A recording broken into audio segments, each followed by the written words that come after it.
Hello, Aggie fans. I am honored to have with me today the head coach of your Murray State Aggies, Coach Nate Levine. Hello and welcome. Thank you for having me. Well, first of all, who is Nate Levine? I'm a basketball junkie, but I've lived most of my life in Utah. So moved out to Utah when I was 6 or 7 years old and lived out there through high school. And then I went to college to play ball in California and ended up loving it where I was at and stayed out there for another 4 years after I graduated. So lived out there for 8 years. While I was out there, I was coaching high school and AAU and really looking for an opportunity to get into college basketball. And then from there, I got lucky with an opportunity that was very close to home at Weber State and spent the last 5 years there. And honestly, like one thing led to another, and here I am. Here I am in Tishomingo, Oklahoma. Wow, in the Chickasaw Nation in the capital right here. Yeah. But let me ask you a question because I was looking at your bio and it says that you was in San Luis Obispo and you went to California Polytech State. Is that correct? That is correct. So you played college basketball there, I did. Yeah, I was a walk on there for 2 years. and was you a guard? I was, yep. Were Point. you the point guard? So you handled it, as we say, handled the rock, and you was kind of like the quarterback on the court, and you could find your main guys to get them open to hit the shot. Exactly, exactly. I was a little speedy, or I was a little speedier than I am now 8 years ago or 10 years ago, whatever it was. But yeah, I could shift it up into sixth gear and find some open teammates and get the team going a little bit. Well, that's good. So, what made you decide that you want to be involved in women's basketball? Because here in Oklahoma, at one time we were the last state to play 6-on-6. And have you ever heard those stories before? I haven't, no. Yeah, it was towns like in Ada, Bing, and all that area. Oklahoma was the last state. I think Oklahoma and Iowa were the last states that had played. We didn't play 5-on-5. We played 6-on-6, where three Oh, guards and three forwards. One of these days you have to check it out. But the women are glad now. They love the game, and I mean, you get a chance to see so many things. But what made you decide that you want to showcase your talent in coaching and becoming a women's basketball coach, Levine? yeah. So after I was done playing, I loved the school, so I didn't want to transfer. It was during my sophomore year. And I was a practice player for the women's team at Cal Poly for a little over 3 years. And honestly, when you're on that side of it, you get into the preparation and the scouting and all of that stuff. And the coaches, the assistant coaches there are still people that I keep in touch with to this day. And they're amazing people. And they got me involved in that. And I'll be real honest with you. When I graduated, I was like, I don't want to get a regular job. So towards the end of my college career, I was just like, I'm really enjoying like the being on the other side of playing. And it took me into eventually coaching high school. I worked at a local high school out there for three plus years, and worked with an AAU team out there, and it was girls on both sides, and just really enjoyed it. And you kind of, as you work your way through it, you develop a network of AAU coaches and high school coaches that you know, and you develop a network of college coaches that you know. And once you're so far into it, like people ask me all the time, do you want to get into back over to the men's side? And I'm like, well, like I have this huge network on the women's side and there's amazing people over here. And so I love it. I'm not going to the men's side. I'm stuck over here and I'm really excited for the young ladies that I'm going to be working with. Wow. So how did you hear about the position at Murray State? So Justin actually reached out to me, Justin Kellum.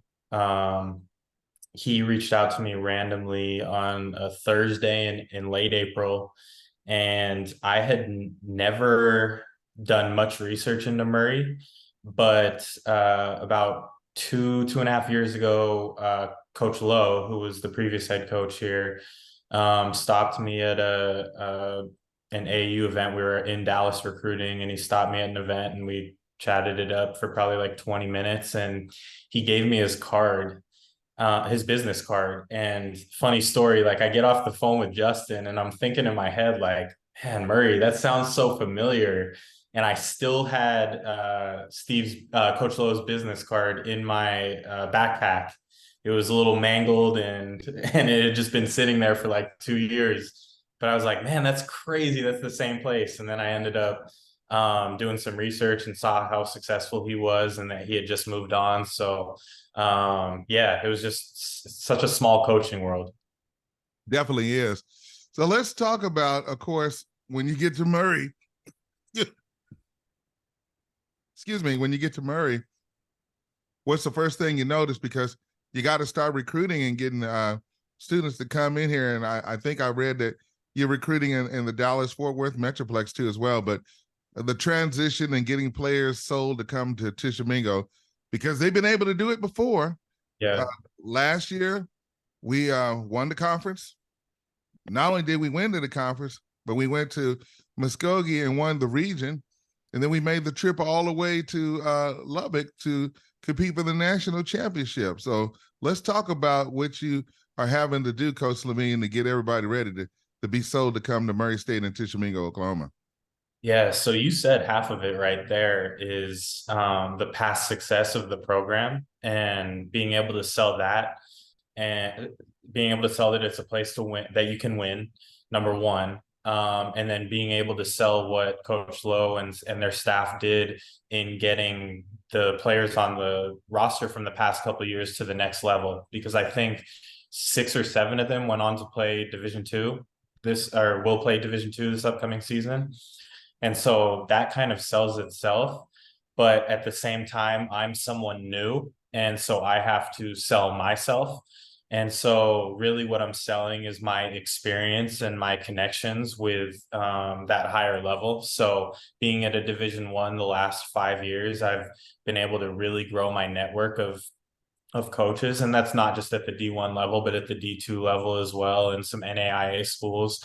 And so being able to sell that I can help get kids to the next level. And then also I really think one of the things that like I love the most of being a basketball coach is the skill development side of things, and being in the gym and getting kids better, because that's what I had to do. Right. Yeah. I'm only 5'10". Like it's not easy getting on a Division I coach's radar at 5'10". So I had to work my butt off in the gym. And so over those years of me working so hard, I kind of gained an understanding of like what you have to do from each specific skill level. And so I came from like probably shouldn't have been at a D1, and I worked my way there. So I know what it takes to get to that level. And that's kind of what I've been selling to the girls is like, hey, I can help get you there. Wow. Now I'm going to go ahead and share our screen so everybody can see, and I want them to be able to go to the Aggie website. But I look here and we have your assistants. First, let's go with, of course, is that Akasha Maria? Pronounce that name, please. His name is Akash. And last name is Mariala? Mariala. Okay, I'll get that right. So tell us about Coach Akash. Yeah, so Coach Akash is, it's funny. He's a lot smarter than I am. So you got to bring in people that are a little bit smarter than you. So he's actually been in finance and working with startups the past few years. He's actually been living in Austin, Texas. So what he brings is kind of that data analytics side of things. And like I've never met someone that's like more eager to be involved. Like he's not completely sure if his path is going to take him down coaching or if it's going to take him down maybe an MBA or WNBA front office. But he has this tremendous energy for wanting to be here and wanting to get better and wanting to learn, and really takes pride in learning my system and my terminology and stuff. And he, like I said, he's super smart. He's helping integrate systems. He's helping with our social media. He's going to be doing a lot of film breakdown. He's going to be doing a lot of the analytics stuff that I said. So it kind of brings that different dimension that that I bring. I kind of bring the basketball experience, and Coach Jewel, who we'll talk about in a second, she brings the basketball experience. But Akash is bringing the numbers and bringing the energy. All right. Well, let's go ahead and talk about Coach Jules Smalls. We don't have her information bio yet on here, but it is coming. But tell us about Coach Smalls, Jules Smalls. Yeah. Yeah. So she's a baller. That's the first thing you need to know about her. She's a baller. So she's coming from, she just graduated. She played 5 years at Division I. She played her first 2 seasons at Western Carolina University. And the last 3 seasons she played at University of Delaware. And she was, I want to say it was either Sun Belt or Southern Conference Player of the Year, her freshman year at Western Carolina. And then she continued to have a really successful career.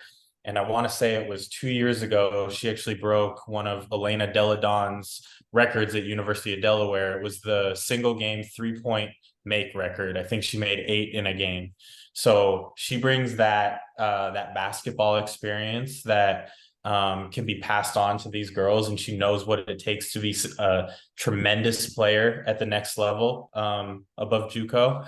And I'm really excited for her. And she's taken coaching very seriously. So she's fresh out of college, just graduated in May. And the way I found her was the WBCA, the Women's Basketball Coaches Association, actually does this program for players that are about to graduate. It's called the So You Want to Be a Coach program. And it's a 2-day seminar at the Final Four. So this year it was in Dallas, actually.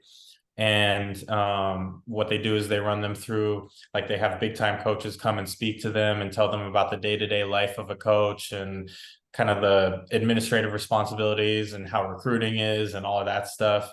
And she was all in. She wanted to do it. She was nominated by her coaches. And I talked to her head coach from this past year, and she had nothing but good things to say. And so I'm really excited about her. And I can tell she's only been here for like 10 days, but I can tell already that she's going to be a superstar. Hey, that's good news. All right, Yeah. now the players have arrived on campus. So let's go and check out your players. There's only one young lady that came back from the team last year, and she's from Sallisaw, Christina Loudon. Christina, thank you for coming back. I know it's so have you met with her, talked to her, with Christina? So Christina actually gets here today. So we only actually have 2 players on campus so far. I've talked to all of them over the phone. A lot of players get here later today and tomorrow. And then the rest of orientation week happens. But I have talked to Christina a bunch on the phone, and looking forward to her bringing back that experience of already being here for sure. And you know what? I'm checking the roster. I think Christina might have been our only tallest player last year at 6 foot, but you got 4 or 5 players that are 6 feet. Here's Hannah Peeney. Let's talk about her. She's from Roanoke, which is down near Byron Nelson Trophy Club near Fort Worth. Talk about Hannah Peeney. I'm glad you already know it. So I love Hannah. She's like a great personality, but the reason that she's special to me is because she was the first one that said yes to me throughout this process. So she had an up and down high school career, wasn't sure if she was going to play at the next level or not. And then I kind of snuck in there right as I got the job, and she was interested in playing at that point. And like taking a look at just what I needed at that point, obviously bigs are hard to come by. And she was a double machine in high school. She averaged, I want to say it was 12 points and 11 rebounds or something like that. So she averaged a double in high school. So that already tells me what I need to know as far as her work ethic. And then coming to get to know her a little bit, she's running 5 miles a day. She's a great athlete. So I'm really excited. Are you kidding me? No, she's going. Yeah. So we're gonna run for sure. All right, Hannah, welcome to Tishomingo. Welcome to Aggie Land. Let's go to the next player, number 24. You got a guard, 5'10", freshman, one that you brought from Utah, from Highland High School. Is that pronounced Sosafina Langi? Yeah, so she goes by Sose. Sose. Yeah, and she's another one that I had seen a little bit, but maybe wasn't quite ready for Division One when I saw her, and she's special. She's special off the court, which is why I love her. She's going to be a great leader, but just the best personality that can get along with anyone. And honestly, she's a special player. Like she has that physicality. She's 5'10". She's kind of a bigger bodyguard. And I think that with a year or two of development here, she can end up at D1. So I'm excited. All right, you got another guard, 5'7", number 30, Aurelia, and she's from France, and her name Yes. Ariella, or how do you pronounce that? Mowbray. Aurelia. Aurelia. Aurelia. She goes by A, actually. Oh, Um, these initials now. Yeah, yeah. And she's actually a redshirt sophomore. She spent her first 2 years at Winthrop University in South Carolina. So she had some injuries and some stuff that set her back, but she is really looking forward to being able to play. She's healthy. She just competed in France for I want to say it was an all-African team, and she competed for the Congo, and she is just ready to get some experience and play a little bit because she's been injured in and out and hasn't quite had the experience to jump on the court or the opportunity to jump on the court quite yet, but she's going to be really good for us. How'd you find her?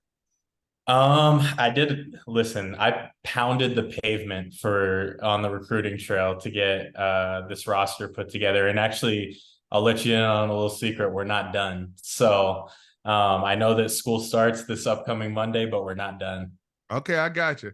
All right, let's go now. We got another international player from Valencia, Spain. Her name is Ava Serra. Yep. So she's the most recent signee, and she was actually contemplating going pro for the last few months. She graduated high school and was just kind of dead set on going pro. And I've been in contact with one of her coaches for probably the last 5 months, and he reached out to me about 3 weeks ago, 3 or 4 weeks ago, and was like, "Hey, Ava's like, she's looking to come over and play some college ball." So we got in touch with her, and she was kind of sold. So I'm excited for her to get here. All right, let's go up to the other part of the roster. And let's see here. We have next Olivia Quapa, Yes. right down the road, Kingston, Oklahoma. Tell us Right. about what you know about number 2, Olivia. Yeah, so Olivia is she actually was signed by Coach Lowe's staff. But she's the only player that I've been able to have in the gym for multiple workouts. So I'm actually really, really excited about her. She is a quieter personality and a quieter person, but she has like some serious game. So she's short in stature, a little bit quiet, but her game does all the talking. She's a little point guard, really crafty, good, really good shooter. She'll hit you with a no look pass that you didn't see coming. So she's special. I think she's going to be special. I got you. The guard, number 5, Arissa Garcia from San Antonio, Texas, Holmes High School. Talk about Arissa. Yep, Arissa, also someone that was a signee of Coach Lowe and their staff, but just a really good kid, a good shooter, like can really shoot the ball, pure stroke. I'm really excited for her. She comes in and I can tell over the phone. We haven't met in person yet, but I can just tell over the phone like what kind of person she is, what kind of teammate she's going to be. And then I'm excited for her basketball skill set, just seeing her film and seeing the way she can shoot it. And she kind of plays both the 1 and the 2. So I'm really excited for Arissa.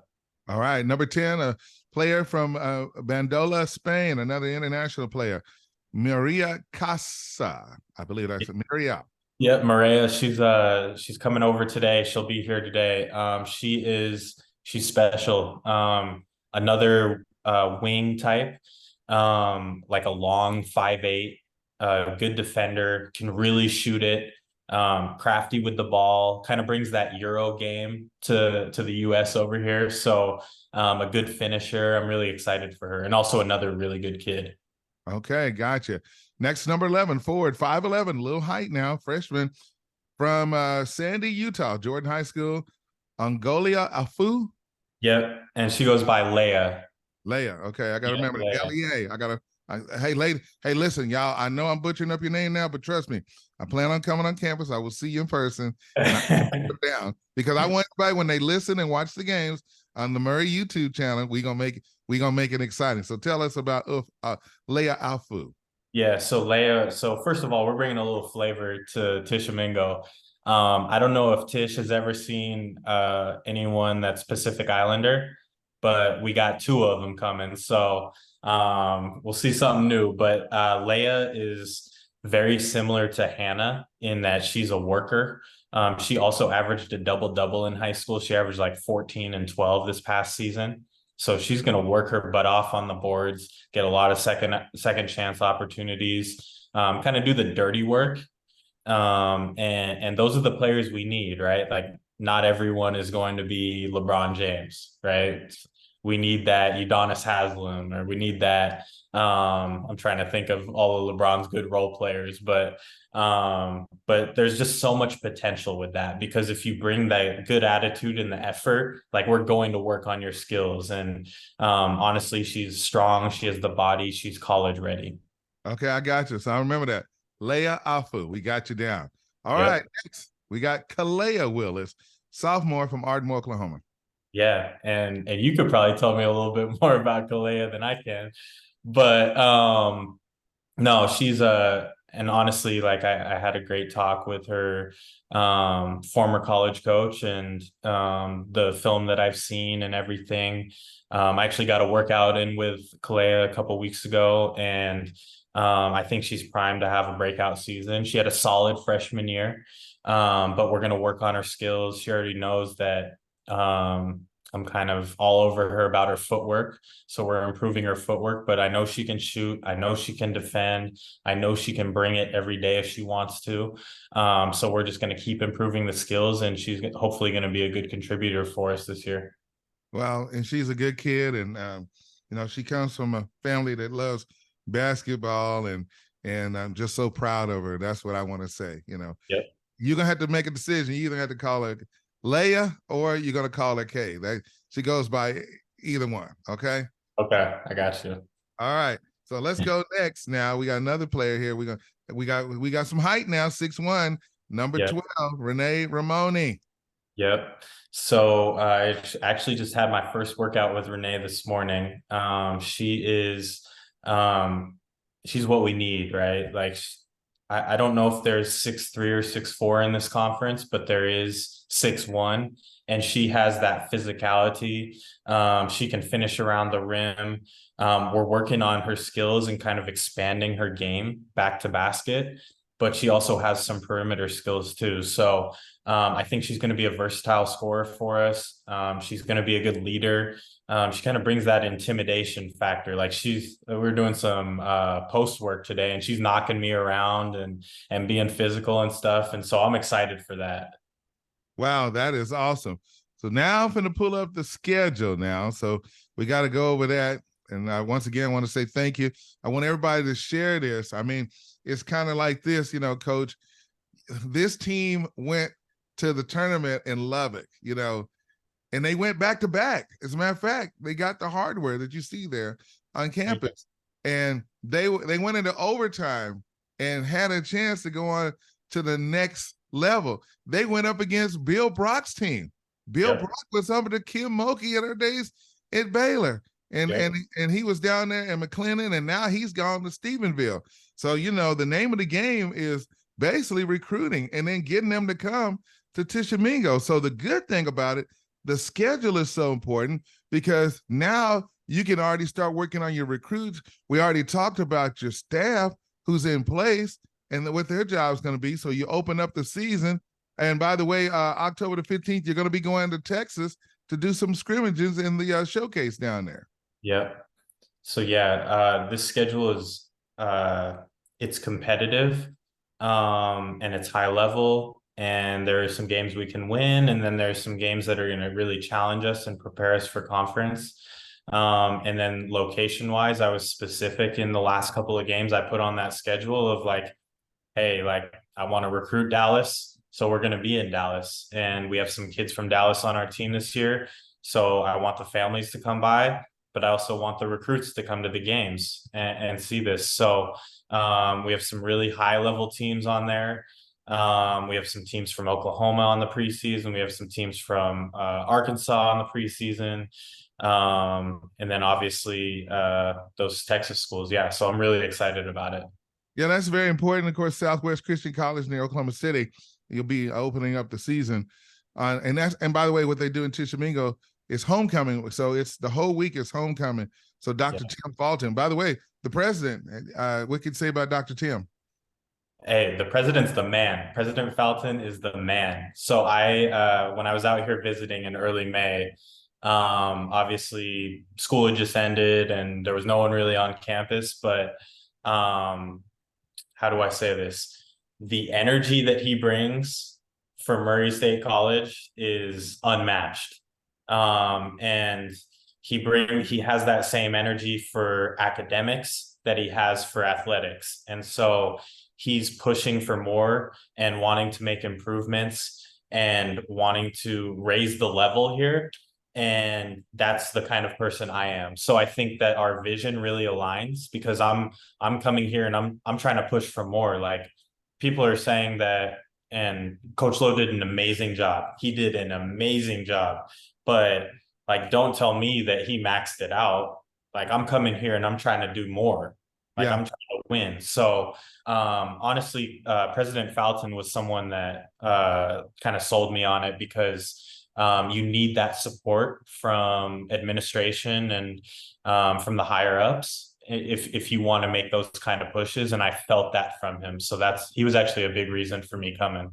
Wow. So, hey, kudos to President Dr. Tim. Now, of course, Jacksonville College is near Tyler, Texas. So your first 3 games that whole week, you're going to be at home with Southwest Christian University JV, Jacksonville College, and National Park. They're out of Arkansas, which is, I believe it's Hot Springs or something like that. Then you go on the road, you're going to go to Dallas to Mountain View. That is in a good area of Dallas, Texas. And you know what the great thing about it, that's less than a 2-hour drive from Tishomingo. So to those families to be there. And then you're going to play Jacksonville down near Tyler, and that's November. Then you got to play Grayson College in Denison. That's an hour away right there in the Sherman-Denison area. Yep. And then you got to play UA Cossatot. That's in DeQueen, Arkansas. Then you got to go, you are back at home around Thanksgiving against Southern Nazarene, their JV. Sunu, they're in Bethany, Oklahoma, but it'll be in Tishomingo. Panola, that's in Carthage, Texas. That's in East Texas. That's about 2.5-hour drive coming from that area. Oh, yes, you got on the schedule this year. You got Collin College. That's down in Plano. So that's another school. They were ranked last year, too, as well. So, you know, a win would be really great, you know. Then you got Grayson. They were ranked, too, as well. So you're going to go up against Coach Lowe and Coach Wade twice. You know what I mean? So, and then you start the conference, which is Oklahoma OCAF. So you'll start it off in January in Seminole. And, you know, a lot of people don't realize it, but Coach Trammell, who is the Dallas Wings coach, played her junior college ball at Seminole and then went on to East Central, you know, and look at her now at the Wings. You know what I mean? So you can't tell me JUCO won't do what it is. Connors is a tough team. Northern Oklahoma College, Tonkwall, they're really tough. But that Enid, they're tough too as well. Redlands and I'm looking at the conference, and you were saying at the end, and when we close out, because we closed out on the road last year, but let's talk about the end and this conference. Coach Lowe, what does it mean to you? Yeah, so honestly, I've heard a lot of things about the conference. I've heard it's very tough. Without giving too much away, I've heard some teams play man, some teams try to mix it up with zone. I've heard some schools are historically better, some schools are historically worse.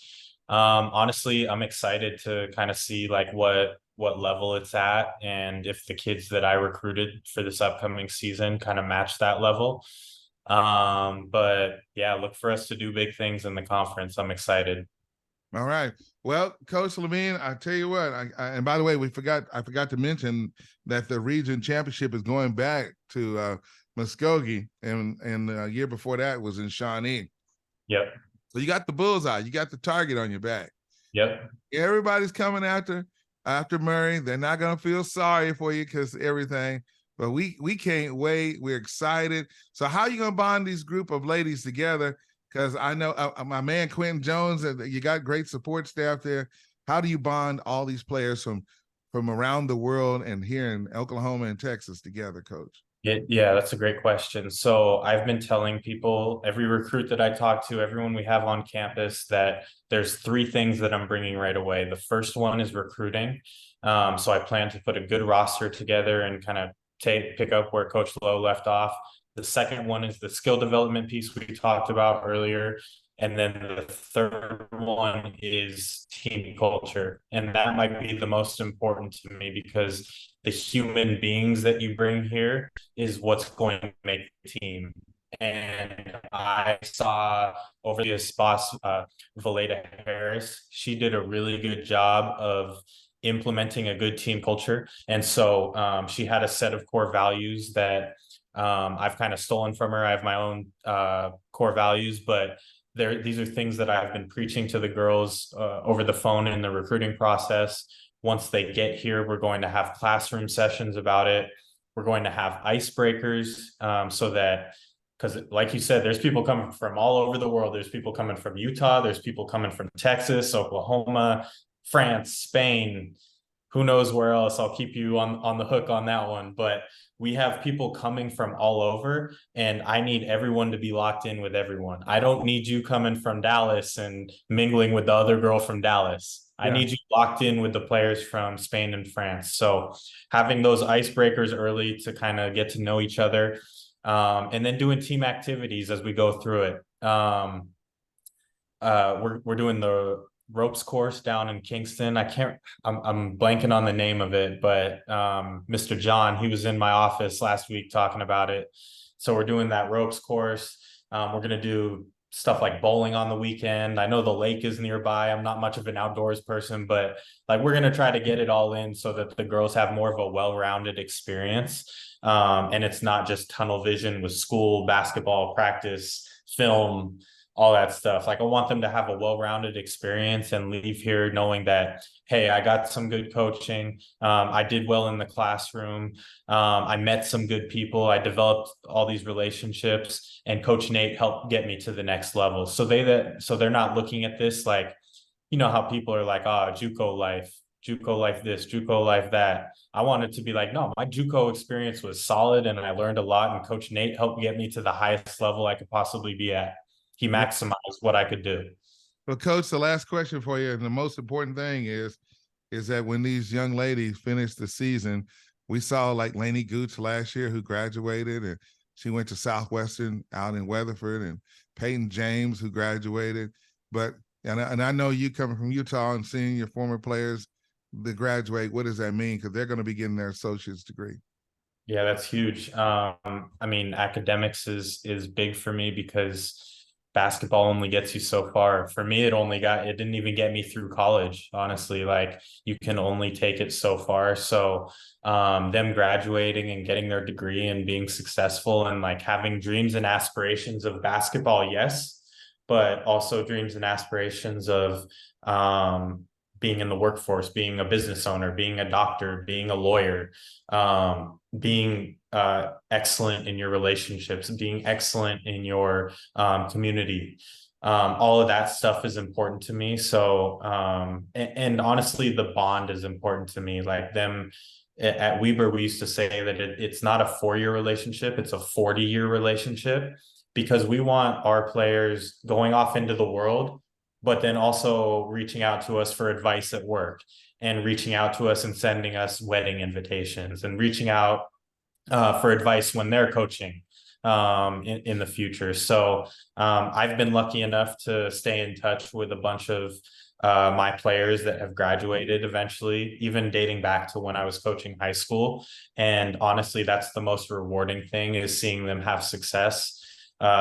wherever it is, whether it's overseas basketball or they're in the workforce or some of them are graduating college or whatever it is. I love seeing them have success, and I love having them reach back out and thank me for it.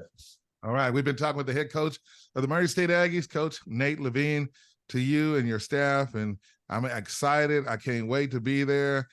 You know, it's going to be some good days and going to be some bad days, but it'll be more good days than bad days. I promise you. We're going to have some hurdles. We're going to have to go up and down. I'm going to make the game fun. I'm going to have a lot of fun doing it. Can't wait to see you there on the campus. And thank you so much, Coach Levine, and welcome to Tishomingo for the Murray State Aggies. Thank you for having me.